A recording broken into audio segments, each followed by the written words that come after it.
இந்தியாவின் தெற்கு பகுதியில் கல்யாணப்பட்டி என்று அழைக்கப்படும் ஒரு அழகான கிராமம் இருந்தது. அங்கே மக்கள் எல்லாருக்கும் ஒரு போலியான வீக்னஸ், பிரியாணி. அந்த கிராமத்தில் 2 பிரியாணி கடைகள் இருந்தது. ஆனால் அவங்க எத்தனை போட்டியா இருந்தாலும் ஒரே ஒரு விஷயம் பொதுவா இருந்தது. அவர்கள் இருவரும் ஒரே மாதிரி சுவையிலான பிரியாணி செய்யும் நிபுணர்கள். லட்சுமி, சாம்பார் டேமேஜ் ஆயிட்டது, வறுவல் ரெடி பண்ணு. பிரியாணி மனம் முழுக்க கிராமத்துல பறக்குது. சரி ராமு, திருப்பி அடுப்பு எரியுது பாத்துக்கோ. இன்றும் கூட்டம் அதிகமா வரும் போல. மாலா, புதினா இலை சேர்த்து கொஞ்சம் நிறம் மாறட்டும்.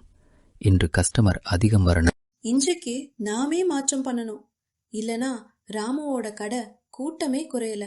அடுத்த நாள் கண்ணன் கடையின் முன் ஒரு பெரிய பலகை. இன்று ஸ்பெஷல் பிரியாணி, ரகசிய சுவை, ஒரே ஒரு கடையில்தான் கிடைக்கும்.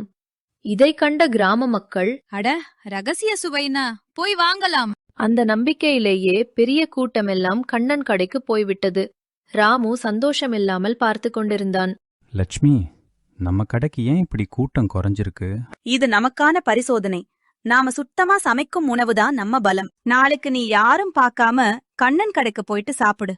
உண்மையிலேயே சுவை வேறா இருக்கிறதா பாப்போம். அடுத்த நாள் காலை ராமு வேஷம் போட்டுக்கொண்டு அமைதியா கண்ணன் கடைக்கு போய் பிரியாணி வாங்கினான். சாப்பிட்டான். ஒரு நிமிடம் குழப்பமா இருந்தான். இது நம்ம சுவைதானே, ரகசியம்னு சும்மா சொல்றானே. மறுநாள் காலை ராமு லக்ஷ்மி இருவரும் கண்ணன் சமையல் செய்யும் நேரத்தில் ஜன்னல் வழியாக பார்த்தார்கள். ஆச்சரியம்! கண்ணன் பயன்படுத்தும் சமைப்பு மருந்து, மசாலா எல்லாமே ராமு பயன்படுத்தும் அதே. அப்படி இருந்தா அவனோட ரகசியம் என்ன?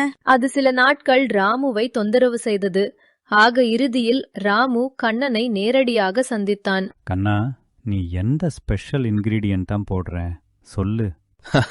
ராமு, நானே ஒரே ஒரு சுவையும் போட்டதே இல்லை. நீயே போடுற இன்கிரீடியன்ஸ் தான் நானும் போடுறேன். அப்போ போர்டுல ரகசியம்னு ஏன் எழுதியே? அது சும்மா விளம்பரம்ரா. மக்கள் உண்மையிலேயே புதிய சுவை கிடைக்கும் என நம்பி வந்தாங்க. பிரியாணிக்கு மேலே இருக்கும் ஆசைவே அவர்களை இங்கே தள்ளிச் செல்லும். நானும் அந்த ஆசை புரிஞ்சு அட்டென்ஷன் வாங்கணும் என்பதற்காகத்தான். ராமு வீட்டிற்கு போய் சொன்னான். லக்ஷ்மி, உண்மையிலேயே ரகசியம்னு ஒண்ணுமே இல்ல. பிரியாணிக்கு மேல மக்கள் வைத்திருக்கும் ஆசையை உணர்ந்தவன் வென்றான். ஆனா நாம நம்ம நேர்மையை கைவிடக்கூடாது.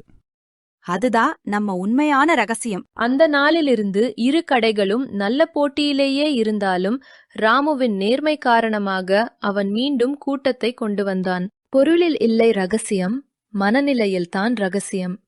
நேர்மை எப்போதும் தூக்கி நிலை நிறுத்தும்.